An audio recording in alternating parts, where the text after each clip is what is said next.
안녕하세요. 두요론 리서치 도우리입니다. 오늘도 실적 발표들이 계속 나오고 있습니다. 이제는 중소형주들을 중심으로 실적 발표들이 계속 나오고 있는데요. 오늘 소파이하고 업스타트가 있었습니다. 원래 업스타트 같은 경우는 장 전에 발표를 했고요. 소파이 같은 경우는 장 마감 이후에 발표를 하기로 했는데 중간에 실수로 이 실적 발표가 올려지는 바람에 좀 큰 곤욕을 치르기도 한 날이었습니다. 그러면 오늘 두 회사 실적 발표를 간략하게 이야기해보는 시간 가질까 합니다. 이 두 회사가 핀텍 컴퍼니인데요. 소파이 같은 경우는 실제 은행도 인수를 해서 핀텍과 레가시 은행을 컴바인하는 그런 작업을 하는 와중에 돌입한 단계죠. 그래서 이번 실적 발표가 상당히 관심을 끌었는데 실적 발표가 좀 사고가 났어요. 장 마감 이후에 실적 발표를 했어야 되는데 갑자기 장중에 실적이 올라오면서 폭락을 하는 그런 사태가 있었습니다. 그래서 서킷 브레이크까지 가동을 해서 갑자기 거래가 중단되는 4불 한 80전까지 떨어졌던 것 같아요. 거기에서 홀트가 돼서 계속 거래가 중지가 되고 있다가 다시 이제 거래가 돼서 사실 한 20% 정도 떨어졌다가 좀 올라가서 장을 마감을 했습니다. 그래도 장 이후에 2% 정도 살짝 오른 상황입니다. 실적이 좋았고요. 다 예상치를 맞췄거나 선회했습니다. 그런데도 불구하고 장이 이렇게 폭락을 하는 지금 주식시장의 상황은 상당히 비정상적인 상황이 아닌가 그렇게 생각이 들고요.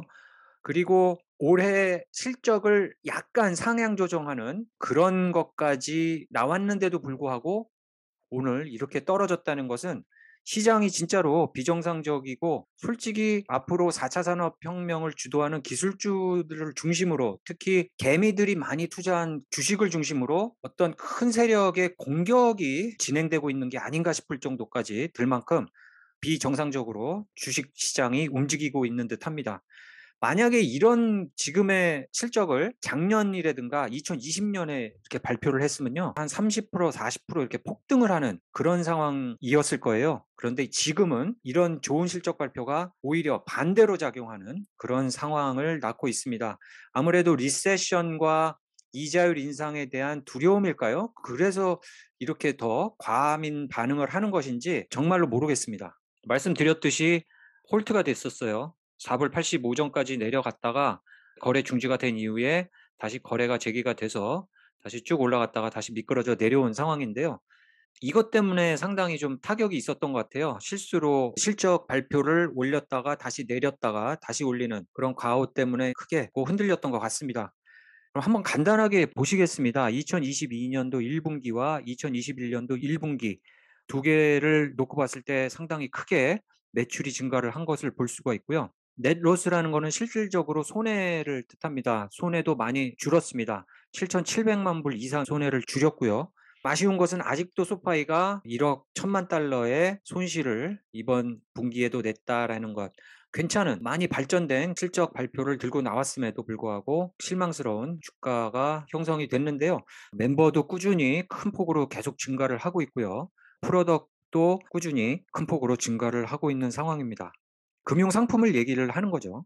융자 부분은 그렇게 향상이 적은 반면에 다른 핀텍 상품들의 매출 증가 속도가 크게 올라가고 있는 것을 볼 수 있습니다. 테크놀로지 플랫폼 어카운트도 큰 폭으로 계속 올라가는 것을 볼 수 있고요. 저번에 뱅크를 인수를 해서 그 뱅크에서 벌어들이는 이자 수익이 상당히 이번 실적 발표에 반영이 된 것 같아요. 그리고 홈론 같은 경우는 2021년보다 크게 줄은 반면에 퍼스널 론이 상당히 크게 더 증가를 했습니다. 스튜던트 론 같은 경우도 줄어들었어요. 스튜던트 론 같은 경우는 지금 미 정부에서 계속 갚는 것을 유예를 시켜주고 있습니다. 그거로 타격을 계속 받고 있는 상황입니다. 홈론 같은 경우는 이자가 상승하는 것 때문에 집 수요가 좀 떨어진다는 얘기죠. 집을 사고 파는 수요가 좀 떨어지고 재용자도 받고 해서 더 싼 이자율로 갈아타고 해서 론을 상당히 많이 받았었는데 이제는 그 수요가 확실히 크게 줄어든 것을 볼 수 있습니다. 하지만 이 퍼스널 론, 뭐 크레딧 카드 같은 것을 말씀을 드릴 수가 있겠어요. 그것은 한 151% 증가, 엄청나게 증가했죠. 이것 때문에 이번 실적 발표가 크게 살아났다라고 보실 수 있습니다. 이 퍼스널 론 같은 경우는 이자율이 더 높아요. 스튜던트 론이나 홈론, 주택융자보다 크레딧 카드 이자율로 보시면 될 것 같아요. 10%를 넘는 한 14% 정도 평균 그 정도 되는 이자율로 융자를 하는 거기 때문에 소파이 입장에서는 상당히 고무적인 현상이라고 보여집니다. 저는 소파이 주식을 갖고 있다가 몇 달 전에 팔았어요. 그나마 손실은 보지 않고 나갔습니다. 그래서 재진입을 지금 지켜보고 있는데 제 개인적인 생각으로는 지금이 상당히 좋은 재진입 시기가 아닌가, 그래서 제가 지금 갖고 있는 큰 손해를 보고 있는 거 몇 주식 팔아서 돈을 합해서 좀 소파이나 그다음에 소개해 드릴 업스타트 두 회사를 저울질해 가면서 진입해 볼까 그렇게 생각을 하고 있습니다.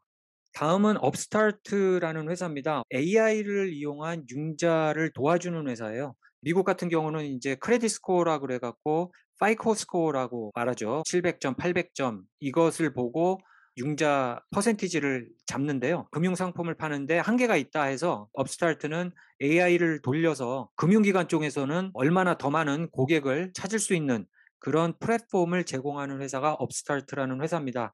이 회사는 오늘 새벽에 장 전에 실적 발표를 했는데요. 56%가 폭락한 그런 상황으로 장을 마감을 했고, 지금 또 장 후에도 2.3% 정도 흘러내리고 있는 상황입니다. 엄청난 폭락세인데 이 회사는 이번에 판매 실적과 EPS가 기대치를 맞췄어요. 그런데도 불구하고 이렇게 폭락한 이유는 앞으로 2분기, 3분기의 기대치를 낮춘 거에 대해서 이렇게 크게 폭락을 한 것입니다. 이 회사는 한때 7개월 전에 10월 달에 400불까지 올라갔던 회사예요. 400불까지 올라갔던 회사가 지금은 32불에 거래가 되고 있는 상황입니다. 업스타트의 실적 발표를 좀 보겠습니다. AI 기반의 융자 플랫폼을 제공하는 회사입니다.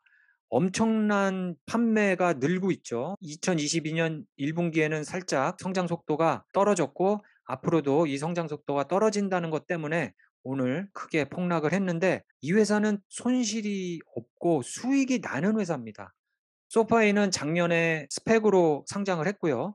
업스타트는 그냥 상장을 한 회사예요. 앞으로 핀테크 산업에 큰 중추 역할을 할 수 있을 거라는 기대감에 엄청나게 폭등을 했었죠. 지금은 다시 폭락세로 접어들었는데 그래도 레비뉴 보면은 전년 대비 같은 분기에 156% 증가했고요. 오퍼레이셔널 인컴은 124% 증가했고 컨트리뷰션 프로핏은 165%에 거기에서 피로 레비뉴를 받았고요. 넷 인컴이 32 밀리언 달러, 32 밀리언 달러의 수익을 낸 회사입니다.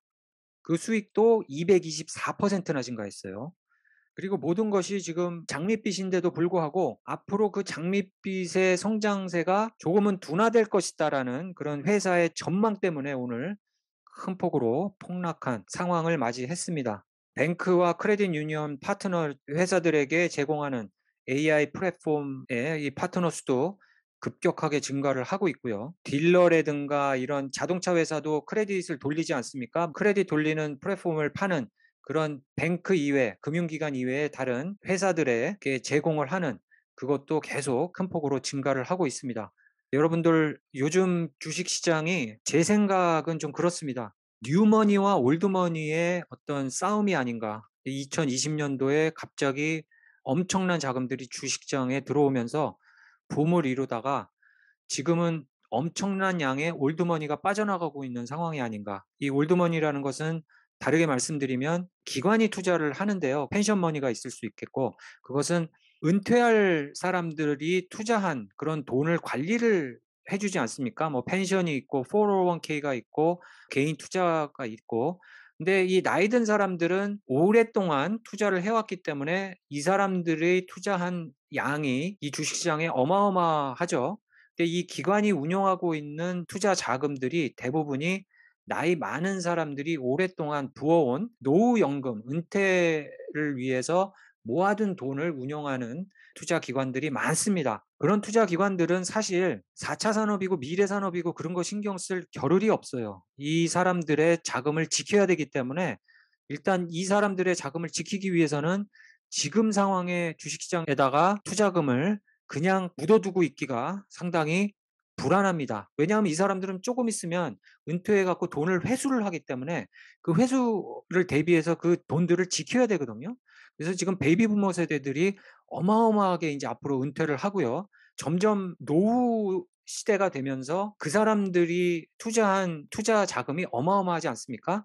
그런 것들이 앞으로 조금 있으면 대거로 빠져나가고 돈들을 회수하는 상황에서 가장 안전한, 요즘 같으면은 펀드가 되겠죠. 지금 국채 금리가 3%를 넘어가고 있기 때문에 뭐니 뭐니 해도 안전하게 그 자금을 지킬 수 있는 것이 펀드이기 때문에 그걸로 갈아타는 그 기관들의 자금이 상당히 많을 것이라고 생각을 합니다. 그래서 영머니, 젊은 사람들이 미래를 보고 4차 산업을 보고 투자한 그런 돈들 위주로, 거기에 들어갔던 돈들 위주로 다시 회수하는 그런 상황이 발생을 하고 있는데요. 이 영머니와 올드머니의 세대 교체의 지금 순간이 아닌가. 영머니는 앞으로의 4차 산업, 미래 산업의 발전에 투자하는 자금을 주식시장에 계속 쏟아붓는 입장이고요. 올드머니는 앞으로 은퇴 이후에 쓸 자금들을 지키기 위해서 안전한 자산 쪽으로 옮기는 그런 순간에 있는 주식시장이라서 이렇게 혼돈의 주식시장이 아닌가, 그렇게 개인적으로 생각합니다. 여러분들 어떻게 생각하십니까? 소파이와 업스타트에 대해서 간단히 말씀을 드렸는데요. 여러분들의 고견 기다리면서 오늘 방송 마치겠습니다. 감사합니다.